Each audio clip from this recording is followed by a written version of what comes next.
함께 봉독합니다. 끝으로 형제들아 너희는 우리를 위하여 기도하기를 주의 말씀이 너희 가운데서와 같이 퍼져나가 영광스럽게 되고 또한 우리를 부당하고 악한 사람들에게서 건지시옵소서 하라. 믿음은 모든 사람의 것이 아니니라. 주는 미쁘사 너희를 굳건하게 하시고 악한 자에게서 지키시리라. 너희에 대하여는 우리가 명한 것을 너희가 행하고 또 행할 줄을 우리가 주 안에서 확신하노니 주께서 너희 마음을 인도하여 하나님의 사랑과 그리스도의 인내에 들어가게 하시기를 원하노라. 형제들아 우리 주 예수 그리스도의 이름으로 너희를 명하노니 게으르게 행하고 우리에게서 받은 전통대로 행하지 아니하는 모든 형제에게서 떠나라. 어떻게 우리를 본받아야 할지를 너희가 스스로 아나니 우리가 너희 가운데서 무질서하게 행하지 아니하며 누구에게서든지 음식을 값없이 먹지 않고 오직 수고하고 애써 주야로 일함은 너희 아무에게도 폐를 끼치지 아니하려 함이니 우리에게 권리가 없는 것이 아니요 오직 스스로 너희에게 본을 보여 우리를 본받게 하려 함이니라. 우리가 너희와 함께 있을 때에도 너희에게 명하기를 누구든지 일하기 싫어하거든 먹지도 말게 하라 했더니 우리가 들은즉 너희 가운데 게으르게 행하여 도무지 일하지 아니하고 일을 만들기만 하는 자들이 있다 하니 이런 자들에게 우리가 명하고 주 예수 그리스도 안에서 권하기를 조용히 일하여 자기 양식을 먹으라 하노라. 형제들아 너희는 선을 행하다가 낙심하지 말라. 누가 이 편지한 우리의 말을 순종하지 아니하거든 그 사람을 지목하여 사귀지 말고 그로 하여금 부끄럽게 하라. 그러나 원수와 같이 생각하지 말고 형제같이 권면하라. 평강의 주께서 친히 때마다 일마다 너희에게 평강을 주시고 주께서 너희 모든 사람과 함께 하시기를 원하노라. 나 바울은 친필로 고난하노니 이는 편지마다 표시로서 이렇게 쓰노라. 우리 주 예수 그리스도의 은혜가 너희 무리에게 있을지어다. 아멘. 반갑습니다. 이른 아침에도 하나님의 말씀 앞에 모인 우리에게 하나님의 위로와 또 격려가 있기를 바랍니다. 담임 목사님께서 개인적인 일정으로 출타 중이십니다. 그래서 오늘은 제가 대신하여 말씀을 전하게 되었습니다. 복귀하시게 될 텐데 오늘 목사님 일정을 위해서 기도해 주시길 바랍니다. 오늘 우리가 함께 살펴볼 하나님의 말씀은 신약성경 데살로니가 후서 3장입니다. 데살로니가 교회가 어떤 교회인지는 이미 익히 들어서 잘 아시리라 생각이 됩니다. 사도 바울이 자기가 행한 것을 따라서 안식일에 새 안식일에 성경을 가지고 그들에게 강론했다라고 말씀하고 있는 교회가 데살로니가 교회입니다. 그런데 그 시간이 참으로 짧습니다. 사도는 급하게 쫓겨나오듯이 그 교회를 떠나야 했는데 너무나 놀랍게도 그 교회는 짧은 시간 그 복음을 전파하였음에도 불구하고 마게도냐와 아가야에 있는 모든 교회의 본이 되었다라고 할 만큼 하나님의 말씀 가운데 충만하게 성장한 것을 우리가 보게 되는 겁니다. 그렇게 능력 있는 교회에 사도가 오늘 세 가지를 당부를 하고 있습니다. 첫 번째는 우리를 위하여 기도해달라라고 하는 것이고 다른 하나는 게으르지 말라라고 하는 것입니다. 그리고 마지막으로는 은혜가 너희 안에 있어 교회가 하나님께서 함께 하시는 교회, 그렇게 은혜가 있는 교회가 되기를 당부하고 있는 것을 우리가 확인하게 됩니다. 오늘 우리는 그 중에서 1절이나 5절의 말씀을 중심으로 해서 사도가 기도를 당부하는데 우리는 어떠한 기도를 해야 하는가, 하나님 앞에 모여서 기도하는 자들로서 우리의 기도가 어떻게 되어야 하는가라고 하는 점을 함께 조금 더 생각을 해보고자 합니다. 사도 바울이 데살로니가 교회에 먼저 요청하는 것이 우리를 위하여 기도해달라라고 하는 겁니다. 여기서 말하고 있는 우리라고 하는 우리는 사도 바울을 비롯해서 함께 복음을 위하여 수고하는 일꾼들을 말합니다. 그러니까 사도와 함께 그 복음을 전하고 또 교회를 세워가는 일들에 헌신적으로 애쓰는 사람들을 말하고 있습니다. 사도가 우리와 같이 있는 그런 자들에게 그런 사람들을 위해서 기도해달라고 이렇게 말을 하고 있는 겁니다. 우리가 조금 복음의 특징들을 생각을 해볼 필요가 있는데, 여기서 복음이 일반적으로 사람들에게 전해질 때에 쉽게 받아들여지는 경우는 사실 잘 없습니다. 대체적으로 복음은 대적자들의 도전을 끊임없이 받으면서 참으로 많은 방해를 받고 있는 걸 우리가 쉽게 알 수 있습니다. 그건 과거에도 그렇고 지금에도 그러하고 앞으로도 그러할지도 모르는 일입니다.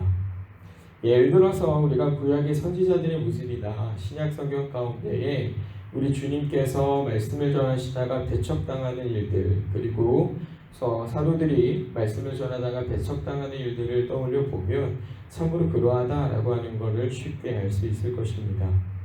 특히 구약의 선지자들의 모습을 생각해 보면 참 이 복음이라고 하는 것이 너무나 많은 방해를 받는구나, 대적자들의 도전을 받는구나 라고 하는 걸 바로 알 수가 있게 되는데, 더욱이 그 대적자들이 때로는 교회 안에서 발생한다라고 하는 점에 우리가 주목을 해서 보자면 참으로 이 복음이라고 하는 것이 받아들여지는 것은 어려운 일이구나, 쉬운 것은 아니구나 라고 하는 걸 확인하게 되는 겁니다. 우리가 이사야를 읽어왔는데요. 이사야를 이제 선지자 이사야의 모습을 보면 4명의 왕이 바뀌는 시간 동안 하나님의 말씀을 전한단 말입니다. 이사야가 한 60여 년, 그러니까 50년에서 60년 사이 동안 이제 부지런히 하나님의 말씀을 전하는데, 그런데 그 말씀이 거절당하고 있단 말이죠. 그런데 그 말씀을 거절하고 있는 무리가 누구이냐라고 보면 당시의 이스라엘 백성이다, 당시의 교회다라고 하는 겁니다. 교회임에도 불구하고 하나님의 말씀을 거절하는 일들이 일어나는 겁니다. 마치 교회인데도 불구하고 대적자들이 되어서 하나님의 말씀을 대항하는 것처럼 하는 일들이 교회 안에서 발생한단 말입니다. 적극적으로는 하나님의 말씀을 비방하기도 하고 또 그 일들을 거절하는 일들을 앞장서는 역할을 하는 것이 교회가 되기도 하는 것이죠. 이 문제는 과거의 그때의 모습만이 아니고 지금 우리에게도 어렵지 않게 발견되는 모습이기도 합니다. 이러한 것들을 생각해 보았을 때에 참으로 복음이라고 하는 것이, 하나님의 말씀 혹은 주의 교훈이라고 하는 것이 우리에게 받아들여지기까지는 참 쉬운 것은 아니구나 라고 하는 걸 알게 되는 거죠. 그렇기 때문에 사도가 기도를 요청하는 것입니다. 왜요? 이 복음이 방해가 되지 않고 이 복음이 대적자들에 의해서 어려움을 겪지 않고 특히 교회 가운데 그 말씀들이 잘 받아들여지기 위해서는 성령님이 그 마음을 조명하시고 부드럽게 하지 않으면 안 된다는 것을 사도가 알고 있기 때문입니다. 사도는 지금까지 복음을 전하는 일에 전념하였던 사람입니다. 그는 이미 이러한 어려움들을 수없이 경험했던 사람이고 그 어려움들을 이겨가면서 지금 이 자리에 이르고 있는 것이죠. 그렇기 때문에 사도는 기도를 당부하는 겁니다. 이러한 면에서 여기서 우리는 이제 영적인 대적자들 혹은 복음의 대적자들, 또 우리가 복음을 받아들이는 일에 있어서 방해받는 일들, 또 우리가 복음을 전하는 일에 있어서 방해받는 일들에 있어서 해결할 수 있는 유일한 방법은 기도 말고는 없구나 라고 하는 걸 확인하게 되는 겁니다. 주의 말씀이 내 마음 가운데 심겨져서 역사하기까지 내가 기도하지 않으면 안 되는 것이고, 또 이 말씀이 누군가에게 전해져서 그것들이 심겨지고 열매가 되기까지 기도하지 않고서는 불가능하구나. 하나님께서 그 일들을 도와주기를 우리가 간구하지 않으면 안 되는구나 라고 하는 걸 우리가 이런 면에서 확인하게 되는 겁니다. 이러한 사도가 오늘 우리에게 부탁하는 기도의 내용이 두 가지입니다. 하나는 복음이 전파되어 영광스럽게 되기를 위한다라고 하는 것이고, 또 다른 하나는 복음을 위하여 만나게 될 대적자들로부터 그들이 건진받기를 기도해달라라고 하는 겁니다. 사도가 데살로니가 교회에 왜 이런 기도를 요청하고 있는 것이겠습니까? 사도가 기도를 할 줄 몰라서겠습니까? 아니면은 데살로니가 교회가 뭔가 특별한 능력이 있어서겠습니까? 그게 아니고 사도는 데살로니가 교회에 가르쳐주고 싶은 겁니다. 무엇을? 너희 역시도 이 복음을 위한 일에 선한 부르심을 받은 사람들이 되었다라고 하는 것을 말입니다. 그러니까 사도 바울이 그동안에 하나님의 말씀을 전하는 일에 있어서 기도하고 수고하고 애썼던 그 일들을 이제는 데살로니가 교회도 함께하게 되었다라고 하는 걸 가르쳐주고 싶은 거예요. 우리는 사도가 본문에서 지적하고 있듯이 믿음이라고 하는 것이 모든 사람의 것이 아니다라고 하는 것에 주목할 필요가 있습니다. 이 말은 복음을 위한 싸움, 그러니까 믿음의 선한 싸움을 하는 일에 아무나 부름받지 못한다라고 하는 거예요. 누구나 믿음을 가지고 그 믿음을 위한 그 선한 싸움을 싸울 수가 없다라고 하는 겁니다. 아무에게나 허락된 싸움이 믿음의 싸움이 아니라고 하는 점이에요. 데살로니가 교회를 생각해 보십시오. 그들이 이전에는 믿음의 싸움과는 전혀 거리가 있던 사람인 겁니다. 전에는 믿음을 위한 싸움이 무엇인지도 모르고 믿음이 무엇인지도 모르고 그리스도가 누구신지도 모르고 그렇게 살아왔던 자들이나 이제는 복음이 무엇인지도 알고 그리스도가 누구신지도 알고 이 복음이 전하여지기를 소망하는 자들이 된 것이죠. 전에는 그리스도를 대장구로 해서 믿음의 선한 싸움이 허락되지 않았던 자들이나 이제는 그 믿음을 위한 선한 싸움에 부름받은 자들이 되었다라고 하는 것을 사도가 이러한 부분으로 가르쳐 주는 겁니다. 너희가 우리와 같은 싸움에 함께하는 자들이 되었다라고 하는 걸 가르쳐 주는 거예요. 그래서 우리가 이 부분에서도 확인할 수 있는 것은 실로 그리스도인들의 거룩한 생활이다라고 하는 것은 이러한 싸움, 믿음의 싸움, 복음을 위한 헌신이라고 하는 것 가운데 나타나는 그 영광을 통해서 우리가 확인이 되는구나. 그것을 통해서 그리스도인들의 거룩함이 드러나는구나 라고 하는 걸 확인하게 되는 겁니다. 그래서 오늘 우리는 이러한 사도의 말씀을 통해서 우리 역시도 그러한 믿음의 싸움에 부름받았다라고 하는 것을 기억을 해야 되는 겁니다. 교회라는 이름으로 복음이 전파되어 영광스럽게 되고 또한 복음을 대적하는 자들로부터 큰 어려움을 당하지 않도록 하나님의 은혜를 구하는 일에 우리가 부름을 받았구나라고 하는 걸 확인하게 되는 거예요. 단지 내가 이 땅에서 육신의 평안을 이루고 잘 먹고 잘 살다가 하나님의 품에 안기도록 하나님이 우리를 그렇게 부르신 게 아니라는 점을 우리가 확인하는 겁니다. 이 선한 싸움, 믿음의 싸움에 동참하게 하시려고 우리를 부르셨구나라고 하는 걸 우리가 기억을 해야 하는 것이죠. 그러므로 이 믿음의 싸움에 임하게 되었음을 우리가 기억하면서 사도의 기도를 통해서 오늘 우리가 구해야 될 것을 확인하게 되니 곧 주의 말씀이 우리 가운데 퍼져 영광스럽게 하소서라고 하는 기도입니다.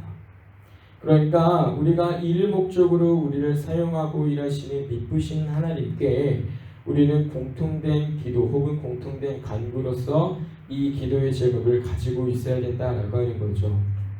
우리가 하나님 앞에 기도하고 간구하는 내용은 저마다 다 다를 수 있습니다. 각자가 처한 상황이 다르고 필요한 것이 다르고 겪는 어려움들이 다르기 때문이죠. 그러나 적어도 이것 하나만은, 이 하나의 소망만은 교회라고 하는 이름으로 모인 모든 사람에게 공통적으로 발견되어야 된다 이겁니다. 모든 교회가 하나님 앞에 간구하는 것들이 조금씩 차이는 있을 수 있으나 적어도 이거 하나에서만큼은 공통되어야 한다라고 하는 거죠. 하나님, 주의 말씀이 우리 가운데 퍼져서 영광스럽게 하소서. 당신이 영광 받으소서라고 하는 이 기도가 우리가 해야 되는 기도라라고 하는 겁니다. 사도는 이러한 당부를 하면서 데살로니가 교회가 반드시 그렇게 할 줄을 확신하고 있습니다. 이는 그들이 참된 믿음을 가지고 있음을 알고 있기 때문이고 또한 하나님께서 그들의 마음을 인도하여 그렇게 해주실 것을 사도가 믿고 있기 때문입니다. 믿음을 말하는 많은 사람들이 때로는 하나님께 오는 척하면서 하나님을 가까이 하려고 하지만 때로는 그들의 마음 가운데 복음에 대한 열의가 없거나 혹은 하나님의 복음의 영광스러움에 대한 소망이 있지 않게 될 경우도 많이 있음을 우리가 알게 됩니다.